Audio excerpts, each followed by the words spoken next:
E aí, galera do nono ano, tudo bom? Bom, não vão pensando que é porque estamos em um período de quarentena que nós vamos interromper o nosso conteúdo de química, tá? Vocês vão ter aula, vão ter exercício para fazer e, sem mais delongas, vamos começar com um assunto novo, as ligações químicas. Bom, ligações químicas, distribuição eletrônica dos gases nobres. Pessoal, pense da seguinte forma, tá? Os elementos químicos, eles se ligam a fim de adquirir estabilidade. É como se ele fizesse um casamento, tá? Para que os elementos eles possam existir na natureza, nem todos os elementos eles podem ser encontrados sozinhos. Quando a gente falou sobre tabela periódica, eu comentei com vocês que somente os gases nobres eram encontrados sozinhos na natureza. Os demais elementos, eles sempre se ligam com algum outro elemento ou com elementos iguais a fim de adquirir a estabilidade, tá? Caso contrário, não seria possível encontrá-los. E aí é o que torna interessante a distribuição eletrônica dos gases nobres. Por quê? Porque os gases nobres, eles podem obedecer a duas regras, tá? O hélio, que obedece à regra do dueto, possui 2 elétrons na camada de valência, e os demais gases nobres obedecem à regra do chamado octeto, que seria 8 elétrons na sua camada de valência, tá? E aí o que nós temos? Eu coloquei aí no slide a distribuição de cada um dos gases nobres para poder vocês verem. Ó, o hélio tem 2 elétrons na camada de valência, o neônio 8 elétrons na camada de valência, que é a camada L, o argônio 8 elétrons na camada de valência, camada M, tá? Eu tenho aí o Kr, que também possui 8 elétrons na camada de valência, tem o xenônio, 8 elétrons também na camada de valência, camada O, e o Rn, que também vai possuir 8 elétrons na camada de valência, tá? Que seria a camada P. Então vocês podem observar que, com exceção do hélio, que obedece à regra do dueto, todos os outros elementos do grupo dos gases nobres obedecem à regra do octeto, ou seja, 8 elétrons na camada de valência. E aí o que vai acabar acontecendo? Os demais elementos da tabela periódica vão tentar fazer ligações, vão tentar se unir com outros elementos ou com elementos iguais a ele, a fim de justamente ficar com esses 8 elétrons na camada de valência, ficando assim semelhante a um gás nobre.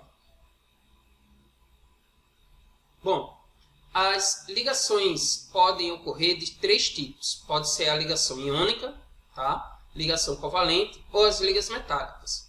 Vamos estudar cada uma delas, tá? Primeiro, a ligação iônica. Também pode ser chamada de eletrovalente ou heteropolar, que ocorre entre metais e não metais. Eu coloquei aí, por exemplo, o sal, tá? O sal ele faz ligação iônica, que é o NaCl. Daqui a pouco eu vou mostrar para vocês. Então, ligação iônica é quando ocorre a transferência de elétron entre os átomos. Ou seja, eu tenho um elemento que tem elétrons sobrando e eu tenho um outro elemento que tem elétrons faltando. E aí vai ocorrer a transferência de quem tem mais elétrons para quem tem menos elétrons. Então, no caso do cloreto de sódio, eu tenho um NaCl. Coloquei aí a distribuição eletrônica para vocês. Vocês podem ver que ele tem um elétron na camada de valência, que é esse grupo aí 3s1. Ele tem tendência a perder esse um elétron, tá? Se transformando num íon Na+. E o cloro, que tem 7 elétrons na camada de valência. Assim, ele necessita ganhar um elétron para poder ficar com 8. Então, o que acaba ocorrendo é o que eu esquematizei aí. O NaCl e o sódio, ele doa um elétron que ele está sobrando, tá? Para ficar com 8 elétrons na camada de valência, e o cloro acaba recebendo esse 1 elétron para também ficar com 8 elétrons na camada de valência. Os elementos das famílias. Bom, quem perde elétrons é um íon cátion e tem carga positiva. Quem ganha elétrons é um íon ânion e tem carga negativa.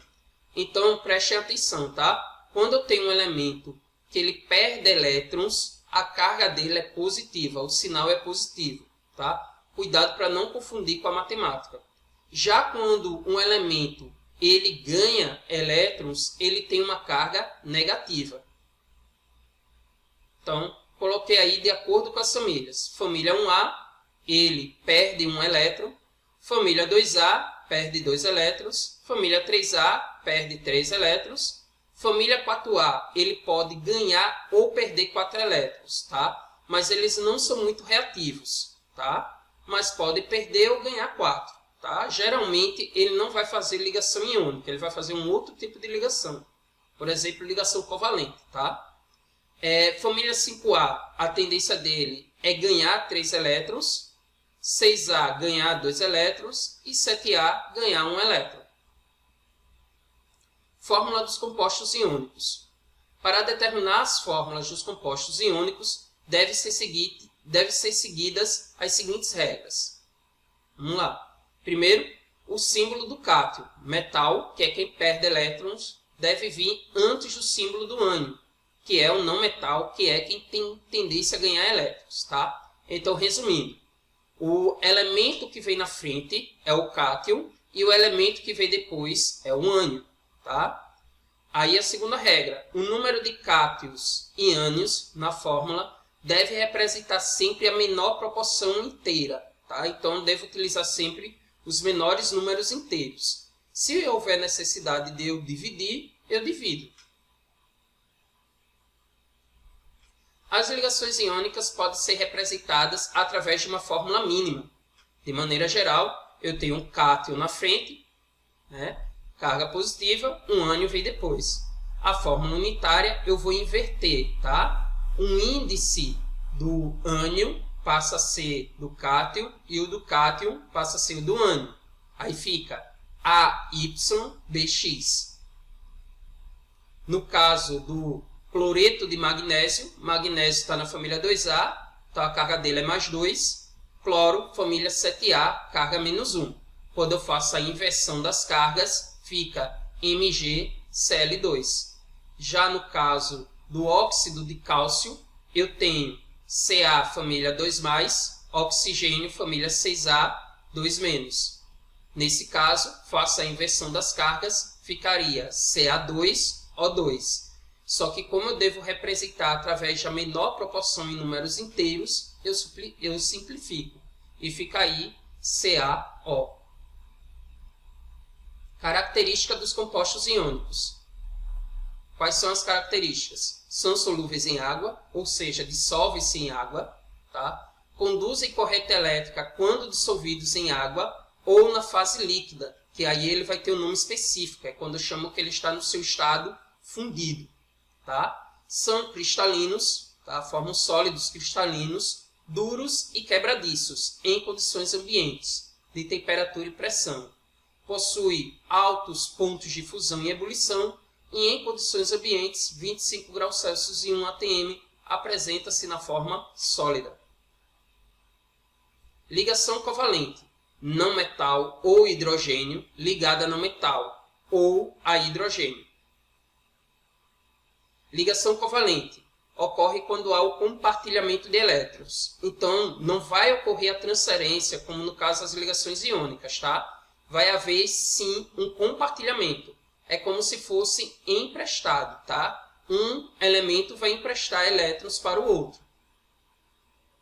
Então, coloquei aí, por exemplo, o ácido clorídrico. Eu tenho o hidrogênio com um elétron apenas na sua última camada e o Cl com 7 elétrons na sua última camada. Nesse caso, eu não posso fazer o hidrogênio doar o seu único elétron, porque senão ele deixaria de existir. E de acordo com a lei de Lavoisier, na natureza nada se cria, nada se perde, tudo se transforma. Então eu não tenho como destruir um átomo, tá? Então o que vai haver aí é um compartilhamento. Polaridade das ligações covalentes. As ligações covalentes podem ser apolares, quando não há diferença de eletronegatividade. Então eu coloquei aí, ó. As ligações covalentes apolares são formadas por átomos de elementos que apresentam o mesmo valor de eletronegatividade. Exemplo, eu tenho aí uma molequinha de gás hidrogênio. Então é hidrogênio ligado a outro átomo de hidrogênio. Então não tem como um ser mais forte do que o outro. E eu posso ter as ligações covalentes polares, que é quando há diferença de eletronegatividade. As ligações covalentes polares são formadas por átomos de elementos que apresentam diferentes valores de eletronegatividade. Exemplo, o ácido clorídrico, que foi o exemplo que eu coloquei para vocês. O hidrogênio ele tem bem pouca força e o cloro ele tem uma força de eletronegatividade muito maior.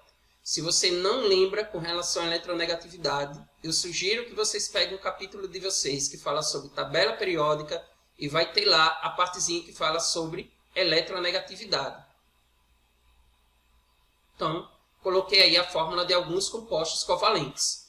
Coloquei aí a fórmula eletrônica, mostrando os elétrons, fórmula estrutural plana, mostrando a ligação, e a sua fórmula molecular, né, como se escreve. Então, 2 átomos de cloro, ligação simples, Cl2, 2 átomos de oxigênio compartilham 2 elétrons, então tem 2 tracinhos, O2. 2 átomos de nitrogênio compartilham 3 elétrons, nesse caso eu tenho aí 3 tracinhos, e aí a fórmula molecular N2. Tenho uma molécula de água, que é HOH, tá? O hidrogênio fazendo uma ligação, o oxigênio ligando-se aos 2 hidrogênios ao mesmo tempo. Eu tenho aí uma molécula de dióxido de carbono, CO2, tá? Carbono fazendo 2 ligações com o oxigênio e 2 ligações com o outro. E eu tenho aí o íon amônia, né? NH3, nitrogênio fazendo 3 ligações com átomos de hidrogênio. Ligação covalente normal.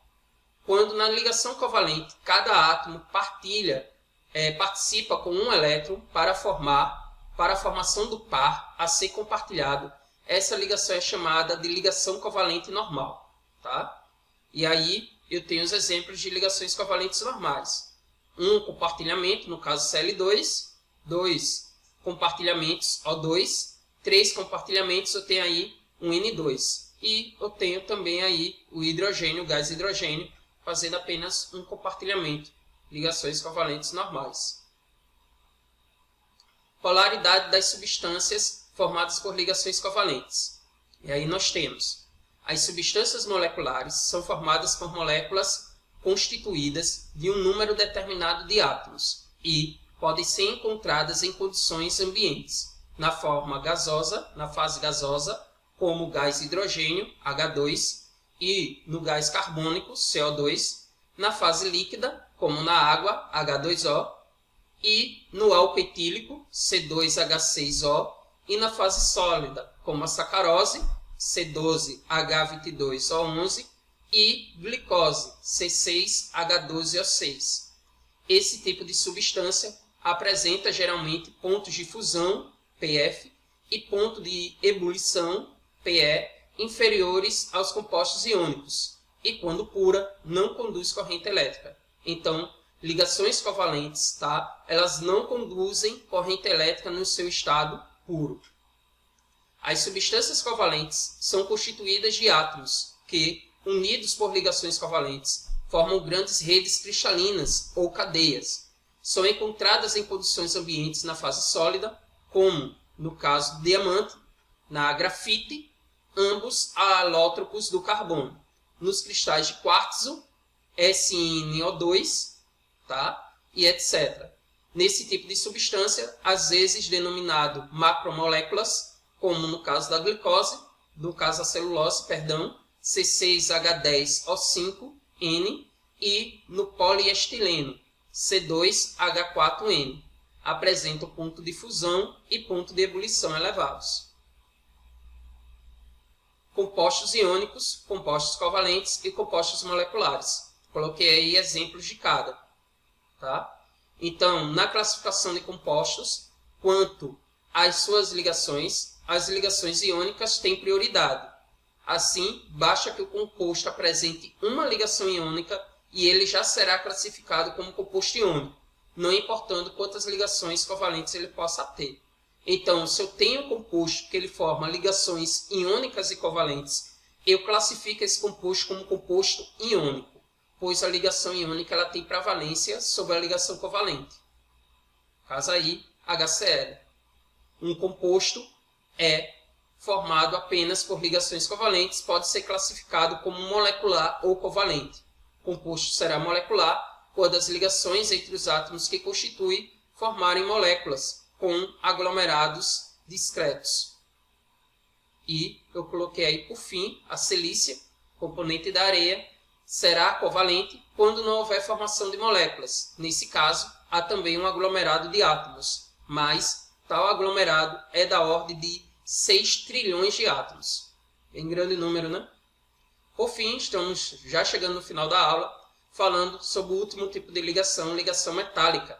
A ligação metálica ocorre quando os elétrons da camada de valência se deslocam livremente entre os átomos metálicos, que momentaneamente formam cátions envoltos em uma nuvem eletrônica. Então, é o que nós chamamos de teoria do mar do elétron. Tá? No caso das ligações metálicas, os elétrons eles se encontram livres e aí eles podem percorrer todo o metal com extrema facilidade. Então, coloquei aí simbologia de como seria no caso da ligação metálica. Características: condutividade, maleabilidade, ductibilidade e brilho. Condutividade quer dizer que conduzem eletricidade com facilidade. Maleabilidade, são facilmente transformados em chapas. Ductibilidade, facilmente transformados em fios. E os compostos, as ligas metálicas, as ligações metálicas, eles possuem um brilho característico. Propriedade dos metais: possuem brilho metálico, são sólidos nas condições ambientes, possuem altos pontos de fusão e ebulição, são bons condutores de calor e eletricidade, apresentam ductibilidade, que eu já falei no slide passado, podem ser reduzidos a fios, apresentam resistência à tração, tá? Em que há forças que tendem a alongar uma barra metálica, e apresentam maleabilidade, podem ser reduzidos a chapas e lâminas bastante finas. Aplicação das principais ligas metálicas: eu tenho aí o ouro 18 quilates, que ele na verdade ele é uma liga de ouro e cobre. Eu tenho o bronze, que é uma liga de cobre e estanho, e eu tenho o latão, que é uma liga de cobre e zinco. Aplicações das principais ligas metálicas: eu tenho, por exemplo, também o aço, né? Liga de ferro com pequenas quantidades de carbono, muito utilizado na construção civil, e eu tenho aí o aço inoxidável, liga que além de ferro e carbono contém níquel e cromo, né? Utilizada aí, por exemplo, para a produção de talheres. Nossa aula está chegando ao fim, tá? Eu vou disponibilizar no grupo as atividades, tá, do livro de vocês, Formando Cidadão. Tenham todos um bom dia e até a próxima.